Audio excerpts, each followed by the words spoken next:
The assassin.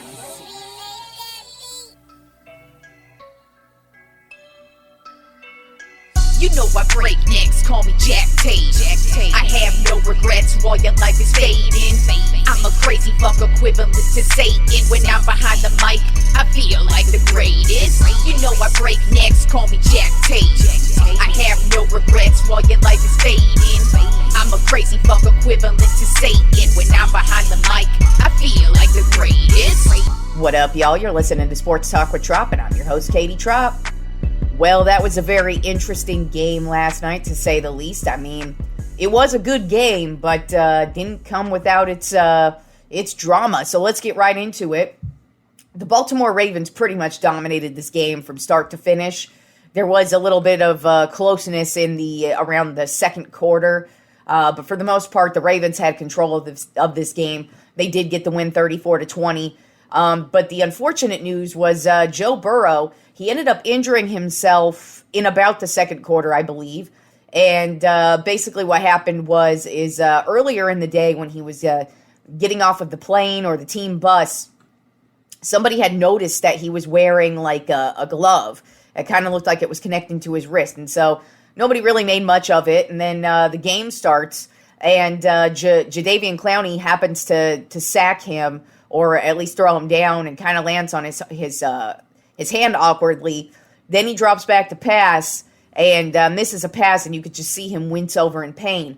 Then you turn to him over on the sideline, and the dude cannot throw a football. They're showing him trying to throw a couple of passes, and didn't work out. Like the ball literally just would not stay in his hand. And so at that point, you know something's going on. Well, it turns out basically right as a couple hours before I started recording this, it was announced that Joe Burrow is done for the season with a torn ligament in his wrist. So that's a huge blow to the Cincinnati Bengals team. They've been surging. Yes, they've lost 2 games in a row, but I mean, when they've got Joe Burrow, they're a damn good team. But unfortunately, they no longer have Joe Burrow, so this is probably going to be a long haul for them because they've got some really difficult opponents coming up as well. Turning to the Baltimore side of things, though, whether Joe Burrow or not was injured, I feel like they would have won this game handily just because their defense was really putting it down. And then offensively, they were just clicking on all cylinders. Lamar Jackson had a great game, 16 for 26, 264 yards and 2 touchdowns. Gus Edwards added 2 touchdowns. And then Odell Beckham Jr. had a pretty solid game with 116 yards. So overall, it was a very good game from the Baltimore Ravens, but just very bad news for the Cincinnati Bengals. Now moving on to the rest of Week 11. In my head-to-head matchup with Simon Ruvalcaba, last week I went 8-6, so that bumped my record up to 95-55. Last week Simon went 7-7, so he bumped up to 92-58. So now he is 3 games behind me. And so let's see what we've got with the rest of Week 11.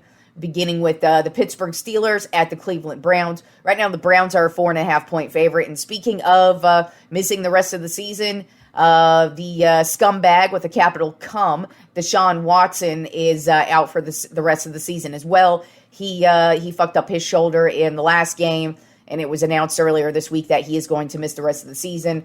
That is just too bad for that fucking asshole. As you can tell, I'm not very sympathetic or empathetic towards that. I hate that guy. He's a piece of shit. So I wouldn't care if I saw his fucking bone hanging out of his goddamn leg in a game. That's how much of a scumbag with a capital cum I think he is. Anyways, back to the game. I don't really think that's going to affect this game much. Excuse me. But overall, I felt this was going to be God damn it. Sorry, I have something stuck in my throat. I'm going to pause this for a second. All right, sorry about that. Got a little bit of a dry throat there and got something stuck and would have just kept on coughing, so I needed to go grab some water real quick because that would have been terrible to listen to. Anyways, back to the game at hand, the Pittsburgh Steelers at the Cleveland Browns. Right now, the Browns are a 4.5-point favorite. As I said, I don't think the fact that Deshaun Watson's out playing is really going to be a big deal just because I felt like this was going to be an ugly game to begin with. I feel like it's going to be all defense and that the scores are probably going to be mostly field goals for the most part. So I have the Cleveland Browns winning this one 17-13. And this is actually the only disagreement that Simon and I have this week. He's picking Pittsburgh to win 23-13.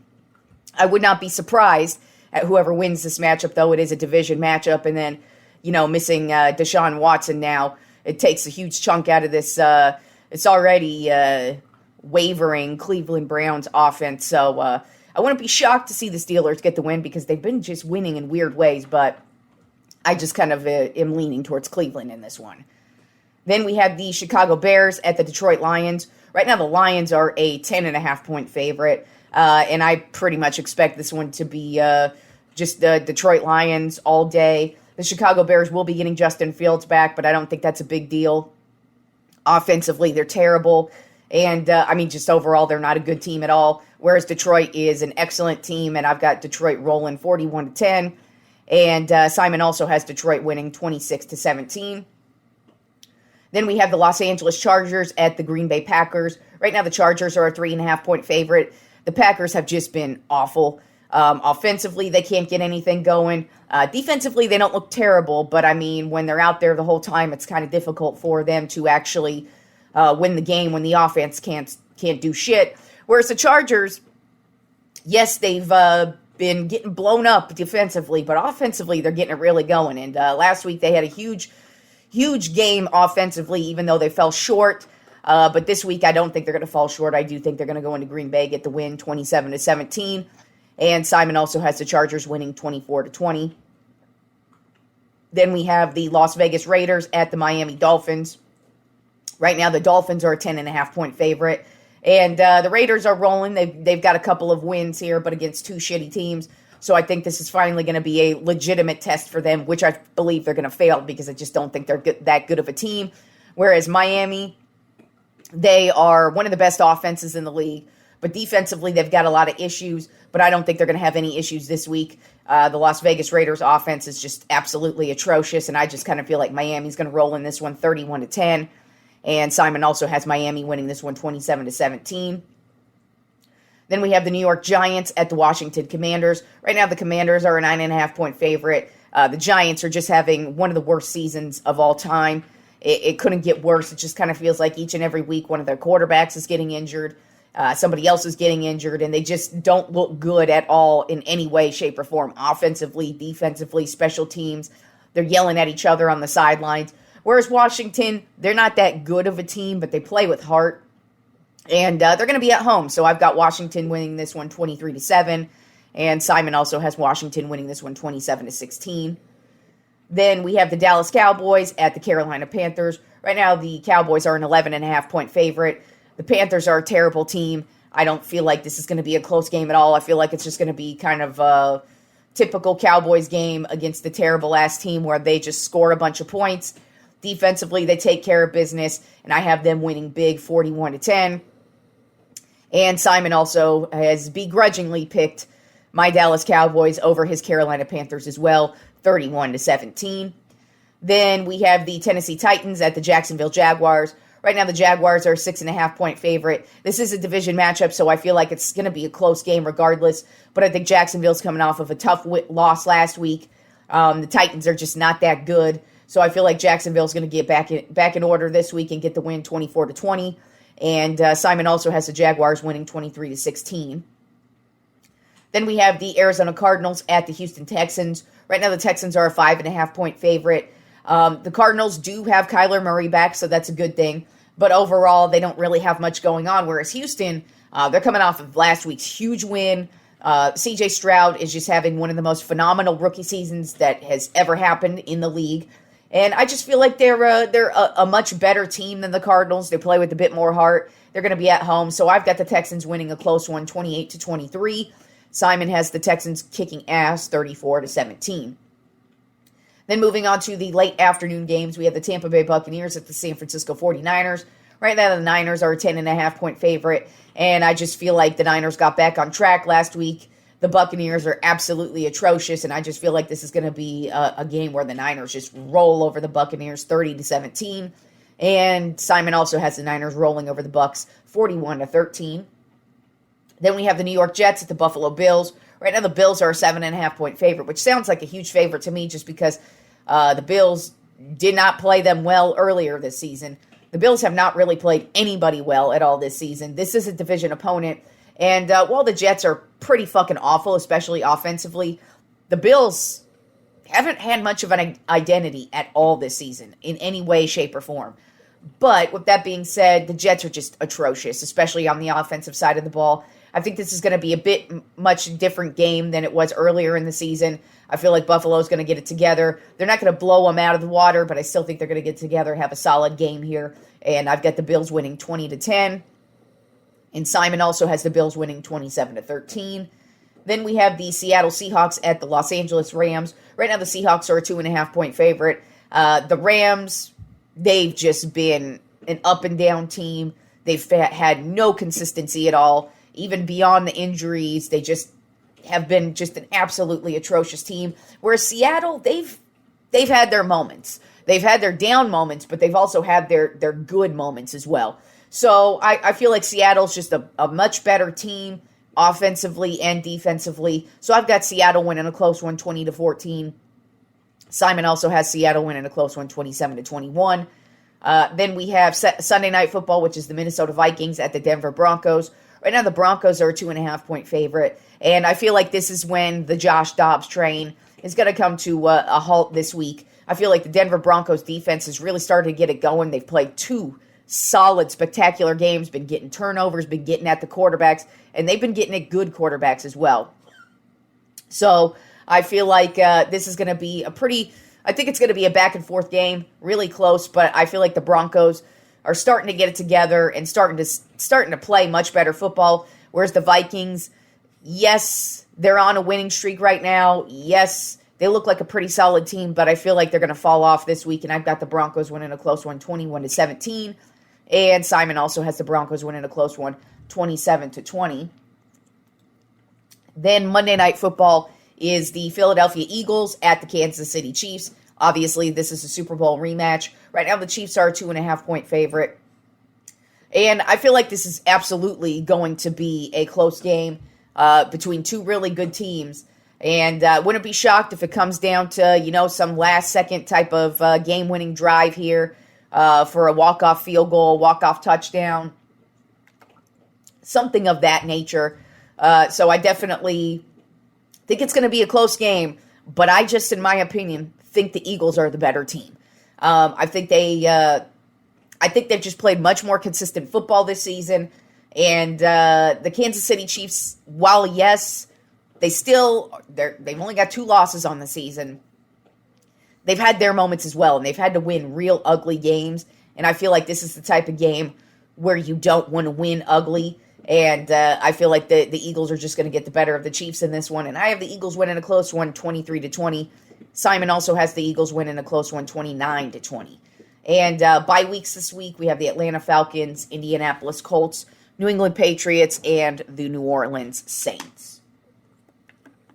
Moving on to basketball. I haven't discussed a whole lot of basketball lately just because it just got going, but it is kind of funny because the Clippers have yet to win a game since they traded for James Harden. They are 0-5 since they traded for James Harden. Overall, their record is 3-7. They are one of the worst teams in the league, and it's pretty fucking hilarious. So how is that trade working out for you, Clippers? I don't think it's working out that well at this point in time. Even Ty Lue, their coach, has said this is one of the most difficult coaching seasons he's had, and we're only a couple weeks into the season. So we'll see how that goes for you, Clippers. Now, on the other side of things, the Philadelphia 76ers are looking pretty damn good ever since they traded away James Harden. So they were on an 8-game winning streak. They now have lost 2 games in a row. But before that, they were the hottest team in the league. And getting rid of James Harden has obviously been a great move for them. And Joel Embiid, he is just picking up right where he left off. He's having a fantastic season. He leads the league in scoring right now, just averaging about 31 points per game. So they're looking pretty good. Then the Dallas Mavericks also looking pretty damn good. They're 9-3 on the season right now. They just are explosive offensively. Luka Doncic, he is having an amazing season so far. He's top 5 in scoring in the league as well. So Mavericks looking really good. Then the usual suspects of looking good, that would be the defending champions. The Denver Nuggets are 9-2, and Nikola Jokic is still the triple-double king. It's like he's trying to get another MVP and trying to get another championship. The guy is just unstoppable and looks phenomenal, at least so far at this point in the season.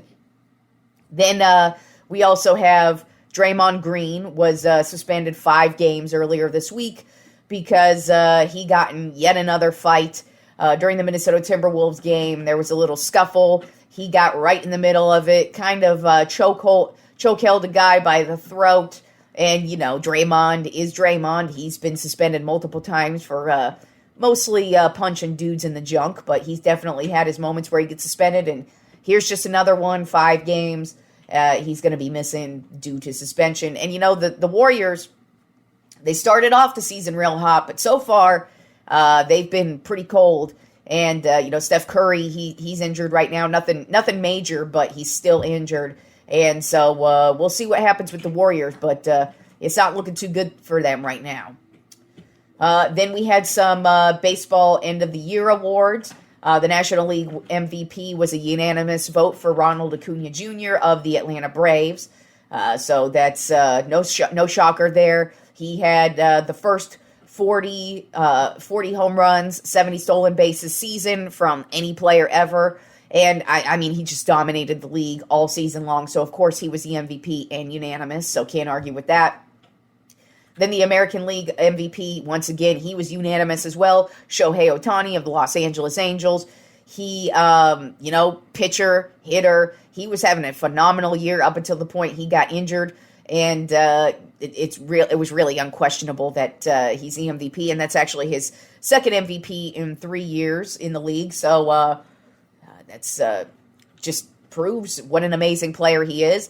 Then the National League Cy Young Award went to Blake Snell of the San Diego Padres, which is crazy because he actually started the season off pretty shaky, but then really got things going and just would not let up. And, you know, he played for the Padres, a terrible-ass team, and to still pitch like that and be that good, congrats to him.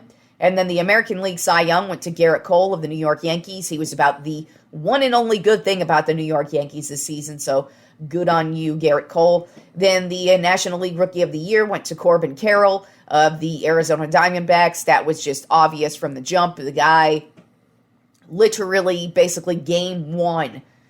You know, he's got he took the record for the rookie to have the most stolen bases in a season, and he just really had a fantastic season. The Diamondbacks did end up going to the World Series, and he was a huge part of it, so obviously he was an easy choice for Rookie of the Year. Then the American League Rookie of the Year went to Gunnar Henderson of the Baltimore Orioles. He was also huge in playing a role as to why they were so good this season and really stayed on top. And then the last bit of baseball news, it is official. The Oakland A's will now be the Las Vegas A's because their move to Las Vegas was approved by all of the baseball owners earlier this week. So the Oakland A's will now be officially the Las Vegas A's. I can't remember exactly when they're moving, if it's next year, a couple years from now, but it's official now. I mean, we pretty much all knew that it was happening. It just now is officially official. So let's move on to the Tropp 5 list for this week. Since C.J. Stroud has just been having such an amazing rookie season this year, I decided this week's Tropp 5 list is going to be the Tropp 5 NFL rookie debuts. Just 5 athletes who just made extreme impacts in their rookie season. And actually, all 5 of them did go to Super Bowls. Not all 5 of them won Super Bowls, but all 5 of them did go to Super Bowls. Not all 5 of them, 3 of the 5 are in the Hall of Fame right now. One, I think, could potentially get there, but probably not. And then another, I feel like 2, they've got the potential to go, but they're definitely not first balloters. And then one of them, he He's already been nominated and hasn't been in yet, but that's not to say he won't go in. But all 5 of these guys had fantastic careers, but they also had great rookie debuts. So let's start it off with number 5 on my top 5 NFL rookie debuts, Marcus Allen. He was drafted 10th overall by the Los Angeles Raiders in 1982. This was the first year that they actually ended up playing in Los Angeles, and he was pretty stoked on that because he played for the USC Trojans, so he didn't have to move. He didn't have to go anywhere. Unfortunately, this ended up being a strike-shortened season for the NFL, so he didn't get a full season. But with that being said, even though he didn't get a full season, he still had a phenomenal season. In a strike-shortened season, Marcus Allen had 697 yards rushing and led the Raiders to an 8-1 season, and they would end up going to the divisional round of the playoffs that year. And ultimately, Marcus Allen would go on to be one of the greatest running backs of all time. He would have some of the most fantastic plays you will ever see a running back have. Ultimately, they would end up going on to winning a Super Bowl a couple years later. Then at number 4 on my top 5 NFL rookie debuts, I have Jamal Lewis. He was drafted in the 5th round by the Baltimore Ravens in 2000. And you know, he was drafted in the 5th round, so he wasn't really expected to be anything crazy, but this guy had one of the funnest, to me, Jamal Lewis was an excellent running back to watch. I really enjoyed the dude's career. He was, in his rookie season, he was the youngest player ever to rush for 200 yards and have a 200-yard game in one game. Oh, by the way, that game was against my Dallas Cowboys. That's how I remember that one. But his rookie season, he ended up with 1,364 yards rushing and 6 touchdowns. He would ultimately make the all-rookie team. And also in this season, the Ravens would make a fantastic playoff run in the wild card, and he was a huge part of this playoff run. So in the wild card round, they played the Denver Broncos. He would have 110 yards and 2 touchdowns in his rookie season. Then they would move on to the divisional round where they played the Tennessee Titans. Jamal Lewis would have a touchdown in that game. Then in the AFC Championship game, they played the Oakland Raiders. And in that game, Jamal Lewis would have 100 yards.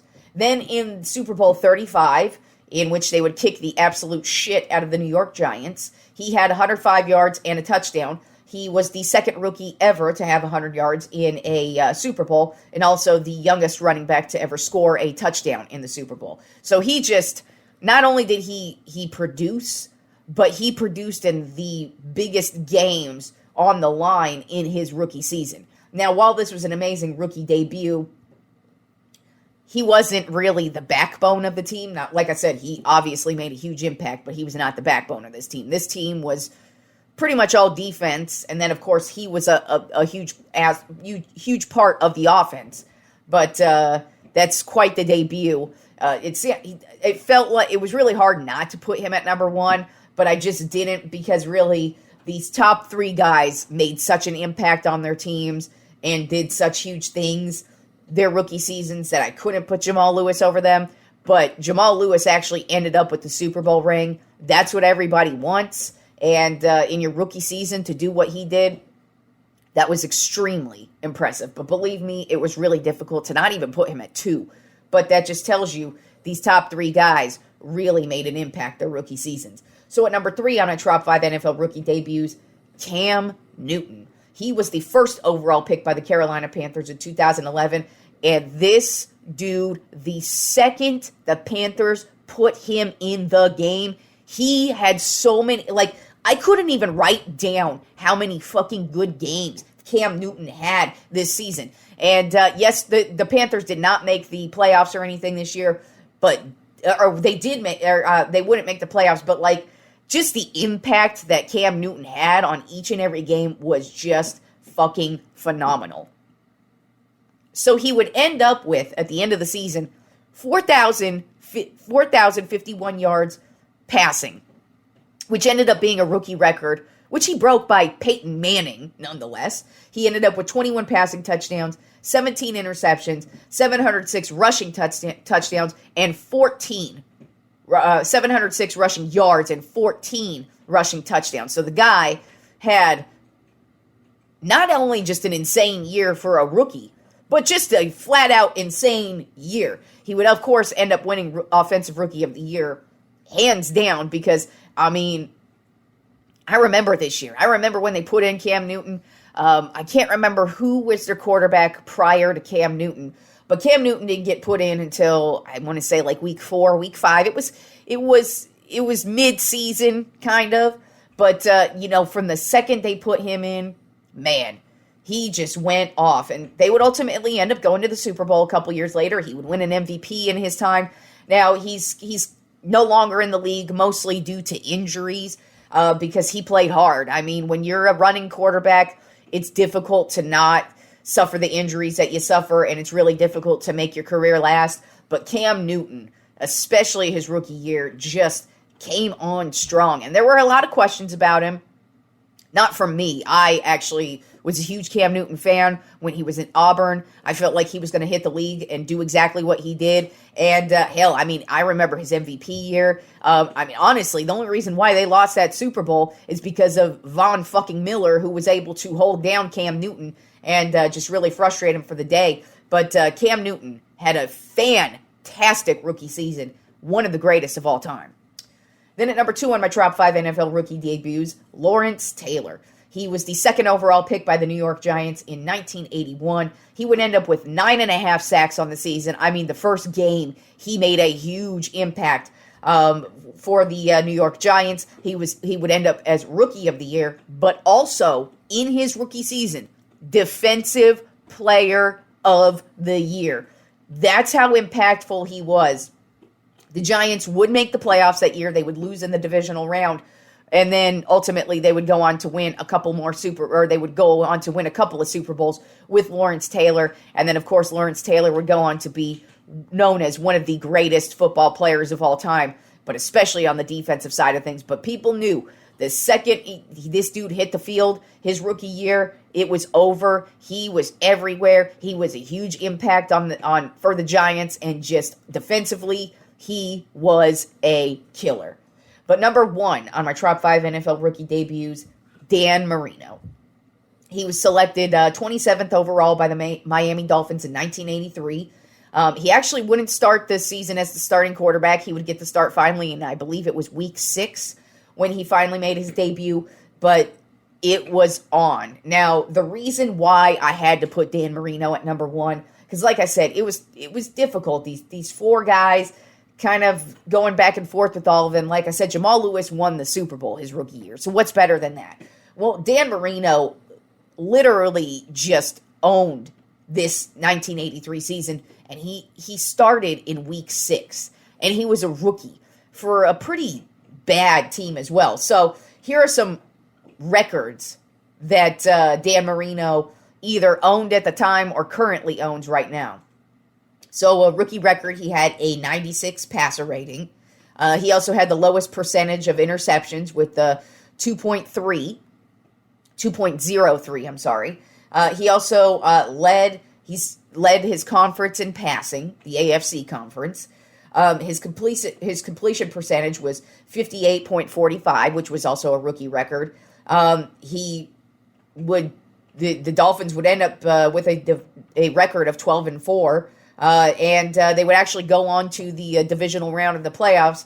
He did have a solid game with 2 touchdowns, but unfortunately he also threw 2 interceptions, which kind of cost them the game. But Dan Marino really came on strong. There were a lot of questions about him actually leading up to the draft, which I really wasn't aware of at the time. But he fell just because there were a lot of questions about him. And I feel like he ended up in the right place at the right time.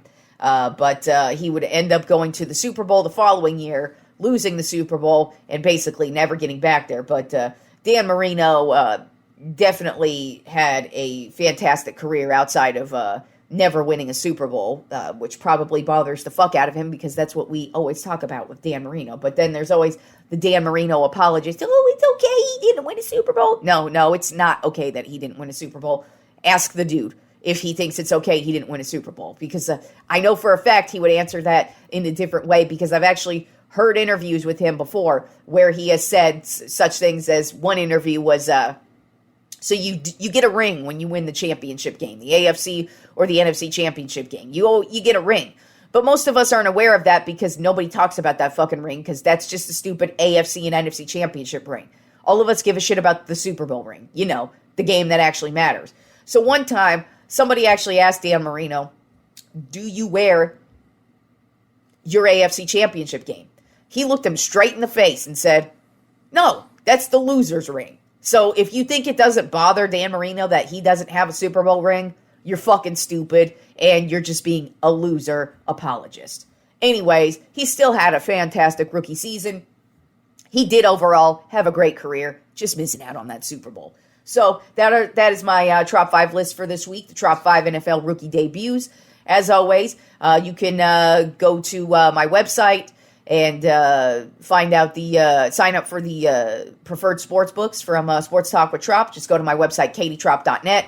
Click on the Sports Talk with Tropp tab, and you will see a banner at the top that says Sports Talk with Tropp's preferred sports books. Click on that. You can sign up for a few different sports books if your state allows you to. So go ahead and take a look at that.